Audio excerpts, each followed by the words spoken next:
One of the British newspapers had a really interesting article recently. Why 90% of workers in Britain are miserable. This headline doesn't surprise me. Low quality jobs, inequality, poverty, these are the features of the workplace for many people these days. It really isn't surprising that a high proportion of workers are miserable.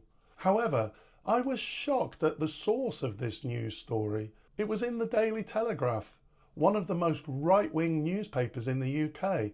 Most of the Telegraph stories reflect views of the Tory right and the Reform Party.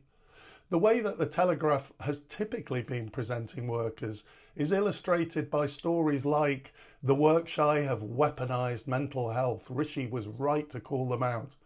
"Idle Britain is becoming a fertile ground for violence, resentment and crime." The paper has contained many similar stories. These articles seemed heartless to me. Use of terms like idle and workshy implies that the UK productivity and labour market problems are down to laziness and idleness. But the article on workers being miserable adopts a very different tone. The article says that, according to a report by Gallup, just 10% of British workers said that they were actively engaged in work in 2024, compared to 23% of global workers. The remaining 90% are either not engaged or actively disengaged. This has increased from 83% in 2010 to 12. We can take a look at the original Gallup data that this is referring to, and we can see how the UK compares to other countries. The font's too small to read, but this is a visual point really. The black square contains the top 20 countries into workers feeling engaged with their work. El Salvador comes out top with 41%, the US 33% and Thailand 29%. The UK is way down the chart at 9.9%. This is shocking but not really surprising. The Telegraph article goes on. So why are we so disengaged at work? Consider the primary motivation of working: to afford a place to live, to pay the bills and buy food. But meeting these basic needs has become increasingly difficult. Few are able to comfortably afford rent, let alone buy property, while mortgage rates have soared in recent years. Household bills are rising, as is council tax. We still feel the hangover of huge inflation on our food shops. The article is effectively recognising that decades of neoliberalism has failed, that few people can afford even basic needs. I actually found one other sympathetic article in the Telegraph a few weeks before this one. Give our work-shy people a break. This article said that most people on benefits are already in work. The actual issue for them is low pay. Living standards are stagnating.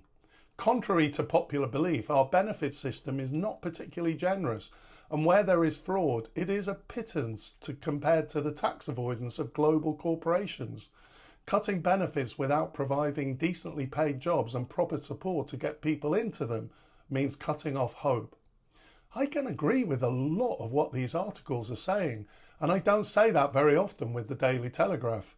We may not agree on the solutions, but I think that this absolutely confirms that the UK economy is failing. It's stagnant. It's stuck in a rut. I thought that this is quite a striking piece for the Telegraph, a paper that typically champions free markets, enterprise culture, and the supposed dynamism of the neoliberal model. What's notable here is not just the substance of the piece, but the tone, the editorial tone. There's no attempt to spin this as a problem of individual laziness or worker entitlement. Neither is it framed as a call for higher productivity or resilience. It's an implicit acknowledgement that the current system is actually failing a large portion of the workforce. The article is a soft admission that the modern workplace, shaped by austerity, shareholder capitalism, technological dislocation and precarious employment, has become alienating, it's become joyless, and in many cases it's become emotionally corrosive. It describes a workforce that feels used up and thrown away, a loss of meaning and purpose, and the steady erosion of the social fabric that can make work tolerable or even fulfilling. One possibility is that the Telegraph is testing the waters, feeling out the discontent of its middle-class readers, acknowledging that many of these miserable workers may in fact be the Telegraph readership.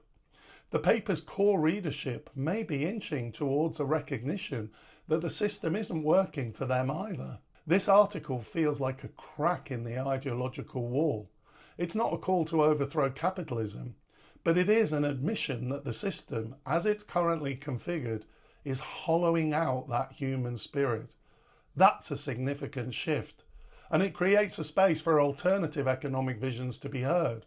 We have two alternatives at the moment. We don't have a proper left party, but we do have the Green Party, and then there's Reform.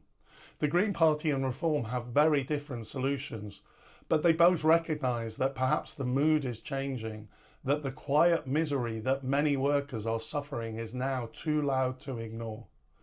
If you enjoyed this video, please consider liking and subscribing. I'd really appreciate that. Thanks for watching, and I'll see you next time.